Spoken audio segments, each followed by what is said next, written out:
Welcome to Dunedin News Recap. Today is July 15th and we are looking at recent developments in and around Dunedin. Car thefts have been on the rise according to Lynette Scott. Teens appear to be the culprits, raising Lynette's question. Should we raise the driving age to perhaps 18? Missy March makes a solid point suggesting no correlation between the act of crime and possession of licence.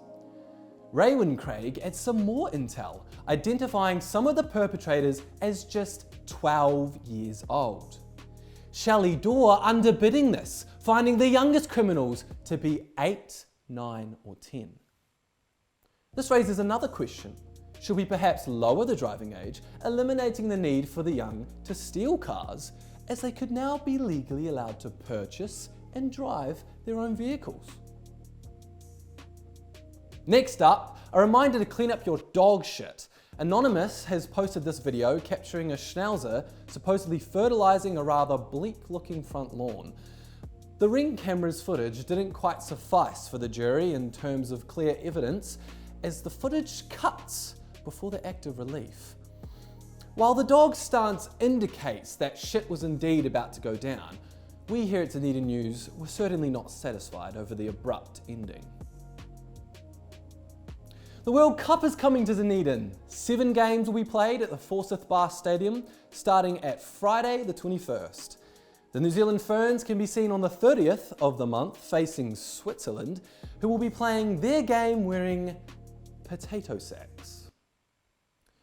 Tickets for all games are still available. To buy tickets, it appears to be a slightly tedious process of creating an account on the FIFA website. We went through this trouble for you in order to let you know that the tickets cost between $20 and $60. You're welcome. 824 reactions show strong support for Janine Walker, who we would also like to congratulate on getting the 7 Sharp Good as Gold Award.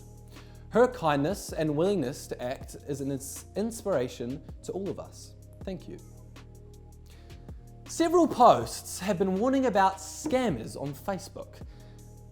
Fake profiles such as this one will try every trick in the book to let you pay a deposit before receiving a product.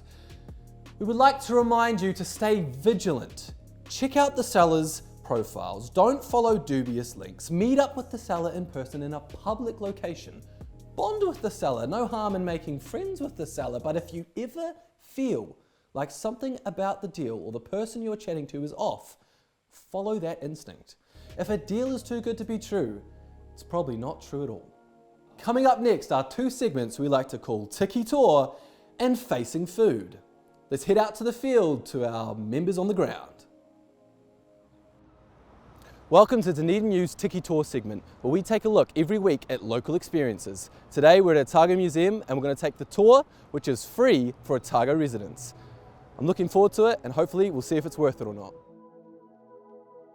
It's been a while since I've been to the museum, and I was intrigued to see how much a guided tour would improve my experience. Our tour guide Ross drove the attention with passion and charisma. He warmed me up quick to asking stupid questions. Where did they find all of this? Each and every object had a story attached to it, and Ross was great at finding an interesting narrative that meshed with our group's vibe. What stood out to me was the information Ross provided wasn't covered in the exhibition texts. I usually find myself overwhelmed reading everything without much context. Ross brought exactly that. Our tour lasted an hour and we finished off with my personal highlight, a real-life statue from Easter Island. While we didn't cover the entire museum, he inspired us to venture out with a new perspective for the museum's bits and bobs. Best part, ready?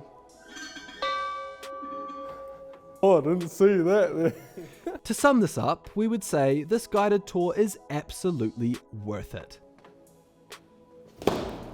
It's free for locals. Our tour guide was passionate, knowledgeable, and fun. I felt great pleasure. We recommend book a tour and start your deeper discovery of our Otago Museum with Ross or one of his colleagues. There will still be much to see after the tour. Have fun and ponder the many amazing quirks of our local museum. Today I'm at the Meridian Mall looking for a snack to eat during my shopping spree. Something you can find a lot of in this city is sushi. So much sushi that 2 stores are competing right next to each other. Today I'm going to find out for you whether you should be choosing Sushi Express or Best Sushi. Would you say your sushi is better than their sushi? Yeah, of course. Yeah? Would you say your sushi's better? Yeah? With both sides claiming they were the best, I had to settle this sushi. We've got Best Sushi on the right and Sushi Express on the left. The first thing I'm noticing here is the size difference in fish. Sushi Express gives you a big fish. Sushi Express. It's not unusual for two businesses selling the same food to compete at such close range. Best Sushi.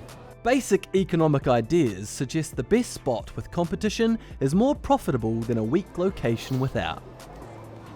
Wait, there's a clear winner? Yeah. There's actually a clear winner. I honestly think Sushi Express is better.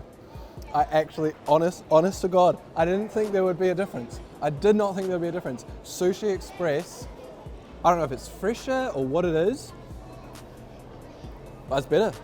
For argument's sake, we'll have the chicken as well. Sushi Express. I'm no food critic by any means.